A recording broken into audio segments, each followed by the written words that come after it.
Hello and नमस्ते साथीभाइहरू। विशेष गरी यो भिडियो चाहिँ मैले कुनै भाइरल हुन बनाएन है। यदि यो मान्छे भाइरल हुनलाई यो भिडियो बनाइरह भने भन्नुहुन्छ नि त्यो मान्छेहरूले चाहिँ स्क्रल गर्नु।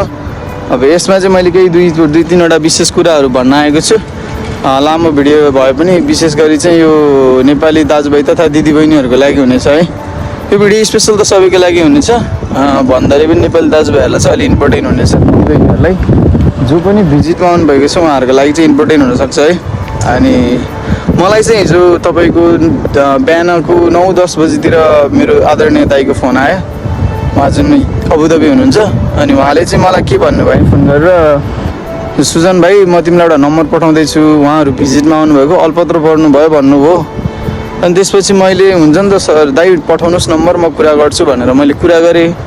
अनि उहाँहरू चाहिँ दुबई बस्दै आउनुभएको रहेछ, भिजिटमा आउनुभएको एजेन्टको थ्रुबाट। अनि तपाईँको 28 दिन एउटै रुममा बस्नुभएको रहेछ, न काम लगाइदिनु भएको रहेछ उहाँले, न चाहिँ उहाँलाई केही चिन्ता न केही टेन्सन, काम पनि लगाइदिनु भएन छ, यत्तिकै रुममै राखिदिनु भएछ 28 दिनसम्म। नेपालबाट भिजिटमा 3 जना लिएर आउनु भएको रहेछ क्या। जुन लिएर आउने भनेको तपाईँको दाई अनि उहाँको श्रीमती अनि उहाँको साली है, 3 जना आउनु भएको रहेछ। पार्टेन्सन रुममा 28 दिनसम्म राख्नु भएको रहेछ। त्यो एजेन्टको नाम मजाले मलाई थाहा छ, मैले चिनेको छु, उहाँको नाम चाहिँ नखुलाम। अनि त्यसपछि के भयो भन्दा मैले उहाँलाई मेरो अफिस बोलाएँ सार्जामा, अफिसमा राखेर कुरा गरेँ। अनि एजेन्टले चाहिँ अब घर जानुहोस्, छैन केही उपाय, भिजा लाग्दैन, भिजा नलाएपछि म तपाईँहरूलाई सधैँ पाल्न पनि सक्दिनँ, अब तपाईँहरू नेपाल जानुहोस् भन्दैछ। अनि उहाँहरू त अब रुनुभयो, अफिसमा आएर रुनुभयो। अनि मैले भने के भयो दाइ भन्नुहोस् न, नरुनुहोस् भने। अनि बुढाबुढी नै रुन थाल्नुभयो। नेपालबाट त्यत्रो 4-4 लाख रुपियाँ खर्च गरेर आएको, बुढाबुढीको गरेर लगभग 6-7 लाख रुपियाँ खर्च भएको छ। अब घर पनि कसरी जाने होला, घर कसरी जाने होला, सकिन्न। अब यतिखेर समय यस्तै छ बाबु, नेपालमा केही छैन, त्यत्रो पैसा ऋण गरेर आइयो, खर्च भएको छ, यहाँ आएर पनि खर्च भएको छ, अब यत्तिकै घर जान त अब सकिन्न होला है भन्नुभयो। एकदम रुनुभयो कि। अनि मैले चाहिँ अब के गर्नुहुन्छ त दाइ, अब हजुरको केही इच्छा छ भन्नुभयो। मलाई चाहिँ केही जब लगाइदिनुहोस् न प्लिज भनेर बिन्ती गर्न लाउनुभयो। मैले भने अब तपाईँ एजेन्टको थ्रुबाट आउनु भएको छ, मलाई नै अफिसको नम्बरबाट दाइको फोन आएर मैले चाहिँ कुरा गरेको हो। अब के गर्नुहुन्छ, हजुरलाई जब लगाइदिने हो भने पनि भिजा जब म लगाइदिन्छु, त मेरो जिम्मेवारी हो, म गरिदिउँला। तपाईँको भिजाको टाइम पनि धेरै छैन, उहाँको चाहिँ अब भिजाको टाइम धेरै छैन कि, जम्मा 17-18 दिन छ। अनि 17-18 दिनमा चाहिँ भिजा लाग्नुपर्ने हुन्छ। अनि मैले चाहिँ हुन्छ नि त म भिजा र तपाईँको काम चाहिँ म खोजिदिउँला, म लगाइदिउँला, हजुरहरू 3 जनालाई नै बस्ने व्यवस्था पनि म 2-3 दिन काम नपाउन्जेलको लागि चाहिँ म बुझिदिउँ ल भने।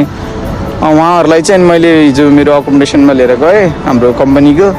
उहाँहरू चाहिँ बस्नुभयो। अनि आज बिहान फेरि मैले एउटा जब खोजेर उहाँहरूलाई चाहिँ लगाइदिएँ। दाइलाई चाहिँ कार वासमा हालिदिएँ, अनि 2 जना दिदी र उसको बहिनीलाई चाहिँ मैले प्याकिङमा हालिदिएँ कि आज अब बिहान अहिलेको टाइममा उहाँलाई पुऱ्याएर म फर्किँदैछु। अनि त्यस्तो चाहिँ नगर्नु होला, विशेष गरी जुन भिजिटमा आउँदै हुनुहुन्छ है उहाँहरू चाहिँ। अब चाहिँ भिजिट अहिले बन्द छ, तर जो पनि भिजिटमा आउनुहुन्छ अब चाहिँ विचार गरेर आउनु होला, किनकि धेरैहरू नै यसरी फस्नु भएको छ। हामीले धेरैलाई नै उद्धार गरिसकेका छौँ। कृपया सोच बनाउनु भएको छ भिजिटमा आउनु चाहिँ, यो भिजिटमा आउने सोचलाई चाहिँ अलिकति पूर्ण रूपले एकचोटि सोच्नु होला, अनि त्यसपछि चाहिँ भिजिटमा आउनु होला भन्न चाहन्छु। किनकि धेरै मान्छेहरूलाई यस्तो पर्न गएको छ, धेरै केसहरू यस्तो हुन्छ जो भिजिटमा आउनुहुन्छ, काम लाग्नुहुन्न, रुमको रुम बस्नुहुन्छ, फेरि नेपाल फर्किनुहुन्छ। अनि त्यसैले मलाई चाहिँ उहाँ त्यस्तो खबर आएकाले अब यदि कोही पनि अझै पनि कोही भिजिटमा आएर भिजा कम भएर अथवा भिजै सकिएर बस्नु भएको छ भने पनि एकचोटि मेरो टिकटकको बायोमा भएको नम्बरमा एकचोटि सम्पर्क गर्नु होला। अनि मलाई डाइरेक्ट वाट्सएपमा मेसेज गर्न सक्नुहुन्छ अथवा नम्बरमै मेसेज गर्नुहोस् होला, अनि म चाहिँ तपाईँहरूलाई रेस्पोन्स गर्नेछु। अनि अहिले चाहिँ हाम्रोमा धेरै नै जबहरू खुलिरहेको छ। यदि कसैलाई जब पनि चाहिएको छ, इम्प्लोइमेन्ट भिजा लाग्दैन भन्ने डरमा हुनुहुन्थ्यो, कम्पनी चेन्ज गर्न पनि डराइराख्नु भएको थियो, अब त्यो डर चाहिँ छैन है। अहिले मजाले भिजा लगाइसकेको छ र अब तपाईँको भिजा भनेको हाम्रो ग्यारेन्टी हुन्छ, स्यालेरी भनेको हाम्रो ग्यारेन्टी हुन्छ। अनि राम्रो भ्याकेन्सीहरू आएको छ, बेसिक स्यालेरी राम्रो भएको। कोही पनि इन्ट्रेस्टेड हुनुहुन्छ भने मलाई कल अथवा मेसेज गर्नु होला। हस् त, धन्यवाद।